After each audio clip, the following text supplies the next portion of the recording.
In the future, the history books will study us. Our cities will have been renamed, our languages slanged into something new, and this moment will one day be ancient.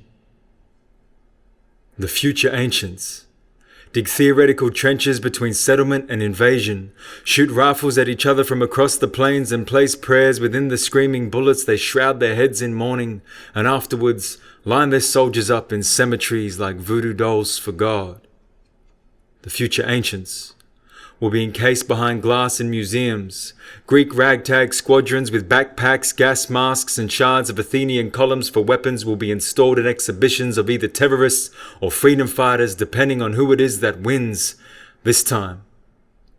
They will stand side by side with wax dummies of good men in shirts and ties who never leave their suburban blocks but are called to duty through computer screens, shooting unmanned cannons in faraway places, and are called things like husband, son, sweetheart, and lieutenant. The future ancients will have their artifacts locked in storage. Shards of Molotov cocktails from the Egyptian Revolution will be tagged and filed next to Michael Jackson albums, smartphones, Playboy magazines, and the Australian flag. The future ancients will be found by future archaeologists preserved and embalmed in tequila and Chanel No. 5, alongside pop star prophets who thought they were somehow saying something new.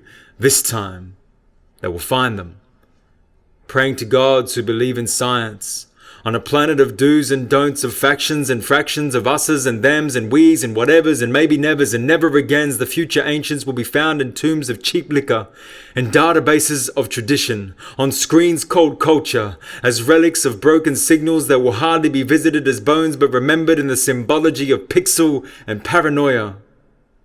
The future ancients will be remembered or lost, depending on what we decide.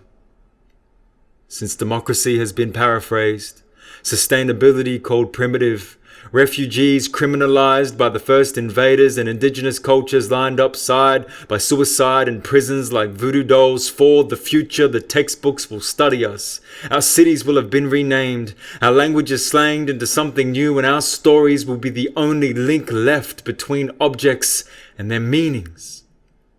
They will try to twist and turn our histories based on what they find of us. So our voices are the only artifacts worth keeping alive. So whose lips will we honor?